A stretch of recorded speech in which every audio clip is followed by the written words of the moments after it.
que l'islam radical et son risque est sous-estimé dans notre pays. Alors justement, vous avez déclaré qu'il fallait faire la guerre au fondamentalisme musulman, mais par quelle méthode? Quelles sont les recommandations qui sont les vôtres? Alors d'abord, il faut s'attaquer au financement de l'islam radical. Car enfin, il y a énormément de mosquées tenues par des radicaux qui sont financées par des pays étrangers.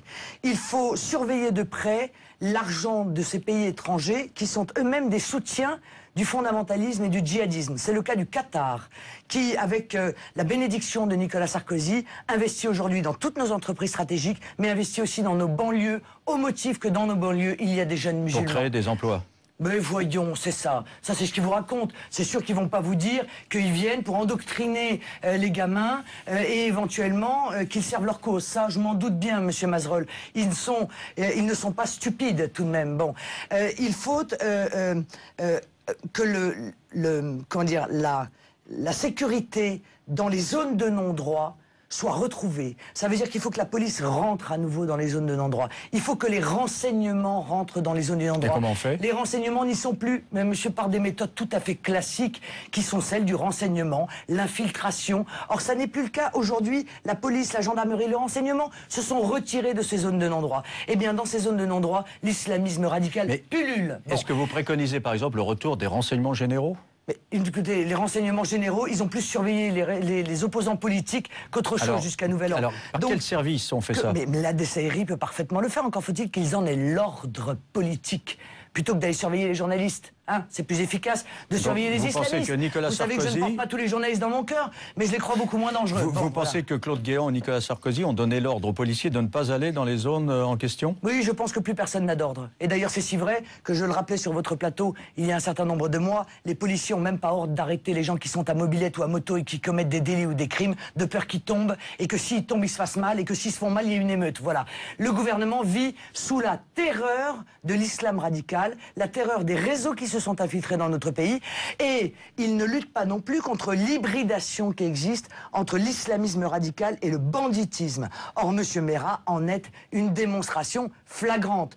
Voilà quelqu'un qui finançait les armes qu'il achetait par des braquages qu'il effectuait, condamné juste 15 fois, permettez-moi. Alors moi, je tiens à vous dire une chose, c'est qu'il va falloir aussi travailler en amont. Vous voyez, si le Front National avait été au pouvoir depuis 30 ans, M. Mera n'aurait pas été français. Pourquoi? Et parce que ses parents étaient étrangers et que M. Mera n'aurait pas profité du droit du sol et de l'acquisition automatique de la nationalité française. Et qu'à 18 ans, compte tenu des délits qu'il avait d'ores et déjà commis, eh bien M. Mera se serait vu refuser la nationalité française. On l'aurait expulsé? Exactement. Et on l'aurait expulsé, tout à fait. Et on se serait privé d'un des pires criminels dans les 30 dernières années. Mais toutes les personnes qui sont nées en France de parents étrangers ne sont pas des criminels, heureusement d'ailleurs. Ah, mais Dieu merci. L'immense majorité, je crois, la quasi-totalité. Mais encore faut-il se donner la possibilité de choisir.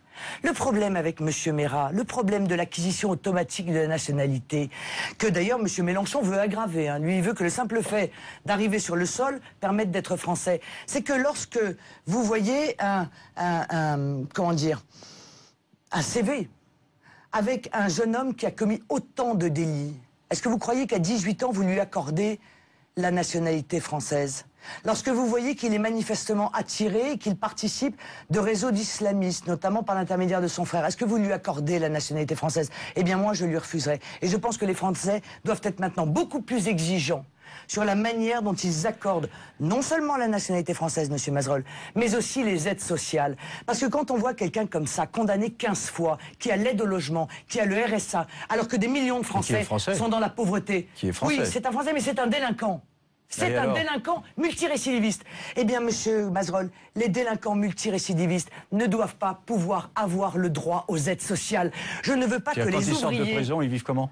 Mais ils se débrouillent, monsieur. Ils ont violé les lois et les règles de la vie en société. Ils ne viennent pas après demander la solidarité. On les fait trop facile, mais trop facile, monsieur Mazerolle. Mais on les fait replonger tout de suite s'ils n'ont pas de moyens de subsistance. Et le boucher, et le boulanger, et l'ouvrier, et le plâtrier qui travaillent dur toute la journée, eux doivent se saigner pour payer à des multirécidivistes des aides sociales. Eux doivent se saigner pour mettre un toit sur la tête de leurs enfants, mais ils doivent contribuer à payer des voyous récidivistes, hein, quand ils ne deviennent pas des terroristes, et leur payer l'aide au logement. Eh bien moi je trouve ça profondément insupportable. Et moi, j'appelle les Français à comprendre que la justice, ça consiste aussi à avoir des droits et des devoirs. Et on ne peut pas, lorsqu'on viole la loi de multiples reprises, réclamer la solidarité de la communauté nationale.